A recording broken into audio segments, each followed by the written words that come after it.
So guys, आज की Monday night raw जो हो रही थी Boston Massachusetts the TD garden से, वो फाइनली एंड हो चुकी है। शो एकदम सोल्ड आउट था। तो चलिए एक बार नजर मार लेते हैं कि आज हमें इस fall out Saturday night main event Monday night raw में क्या कुछ देखने को मिला। तो वीडियो को एंड तक पूरा देखना और चैनल को अभी लाइक एंड सब्सक्राइब कर दो आप। एंड नाउ आप देख रहे हैं रेसलमैनिक्स एंड सब्सक्राइब करना तो बनता है।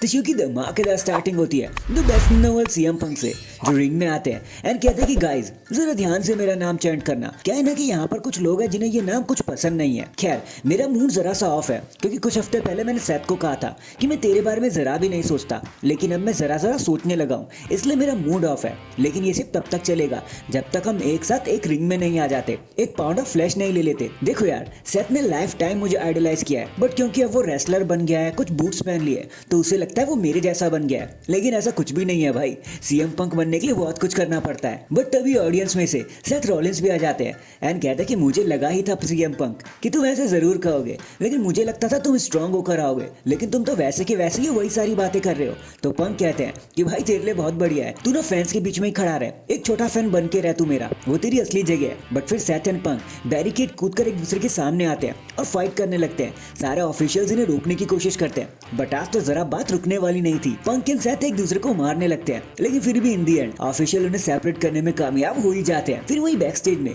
हमें सेथ रॉलिंस देखने को मिलते हैं। वो बहुत ज्यादा इरिटेटेड होते हैं। एडम पियर्स उनके पास आते हैं और कहते हैं कि अगर तुम 2 मिनट और नहीं रुकते ना तो मैं तुम्हें अच्छे से बताता। तो सेथ रॉलिंस कहते हैं कि भाई बता ना, फिर चुप क्यों है तू अभी तक। पर तभी वहाँ पे ड्रू मैकिंटायर उन्हें इंटरप्ट कर देते हैं एंड वो कहते हैं लास्ट वीक रोमन ने कहा कि अब सब उन्हें दोबारा से एक्नॉलेज करेंगे, तो इसलिए हमें उसके सारे रिपोर्टर एंड सपोर्टर सबको गिराना होगा एक एक करके। तो सेथ कहते हैं कि भाई देख, मैंने ना पहले ही उसे आउट ऑफ पावर कर दिया रेसलमेनिया, तो मुझे उससे कुछ लेना देना भी नहीं है। और जे एंड सैमी वो मेरे अच्छे दोस्त है भाई, लेकिन मैं तेरी रिस्पेक्ट नहीं करता, और ना तू मेरा अच्छा दोस्त है ड्रू मैकिंटायर, क्योंकि दोस्ती के लिए एक इज्जत कमाई जाती है जो तेरे पास तो बिल्कुल भी नहीं है। एंड मैं कुछ ऐसा करूंगा जो ड्रू तू कभी नहीं कर पाया, वो है सीएम पंक का खात्मा। नेक्स्ट हमें नाइट का सबसे पहला मैच देखने को मिलता है between Ludwig Kaiser and Bron Breakker for the intercontinental championship, जहां बनाने का कुछ भी नहीं है। थोड़ी बहुत फाइट इधर उधर हुई, बट एज एक्सपेक्टेड एक स्पीयर लगा के ब्रॉन ब्रेकर मैच को बड़ी आसानी से जीत जाते हैं। कुछ खास हुआ भी नहीं था यहाँ पे। एक फिर लंबे चौड़े बैकस्टेज मूवमेंट के बाद हमें एडम पियर्स दिखाए जाते हैं, जो फाइनली कंफर्म कर देते हैं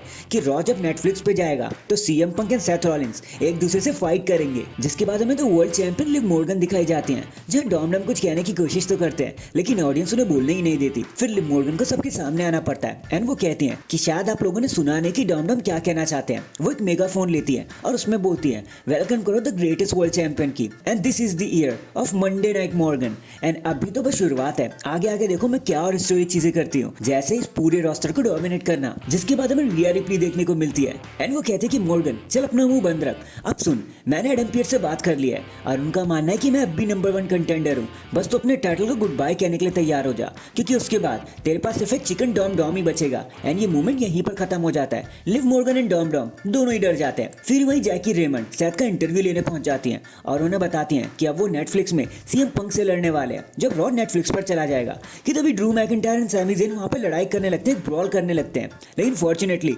ऑफिशियल्स आकर उन्हें भी सेपरेट कर देते हैं। नेक्स्ट हमें वुमेन्स आईसी टाइटल का एक ट्रिपल थ्रेट मैच देखने को मिलता है, जहां जो भी जीतेगा वो अगले टूर्नामेंट के लिए क्वालीफाई हो जाएगा। और ये मैच होता है रकेल रॉड्रिगेज, ज़ोई स्टार्क एंड केडन कार्टर के बीच में। और ये मैच क्यों था क्या था भाई समझ ही नहीं आया, लेकिन इन दी एंड ज़ोई स्टार्क अपने फिनिशर को हॉरिबली बोच करती है, लेकिन उसके बावजूद भी मैच जीतने में कामयाब हो जाती है। And guess what, Raquel Rodriguez उनके पीछे भागती है उन्हें चेस करने के लिए। फिर कुछ बैकस्टेज मूवमेंट के बाद हमें देखने को मिलता है हमारा मेन इवेंट, एक tag team championship match between the Judgment Day and the War Raiders. अब देखो जैसा टैग टीम मैच होता है बस वही देख पाओगे यहाँ पे, कुछ खास हुआ भी नहीं था। फुल पेस तो इस मैच ने कभी पकड़ा ही नहीं, लेकिन इन दी एंड जब फिन बैलर एक स्टील चेयर का यूज करने के बारे में सोचते हैं कि तभी डेमियन प्रीस्ट रिंग साइड पर आ जाते हैं और वो उन्हें रोक देते हैं, ऐसा करने नहीं देते। बस इसी असिस्ट की जरूरत थी हमारे वर्ल्ड राइडर्स को, और उसके बाद वो अपना फिनिशर लगाकर बड़ी आसानी से पिन कर देते जजमेंट डे को, और 1 2 3 वर्ल्ड राइडर्स बन जाते हैं न्यू टैग टीम चैंपियंस। जिसके बाद सारे शॉक हो जाते हैं, जजमेंट डे शॉक हो गई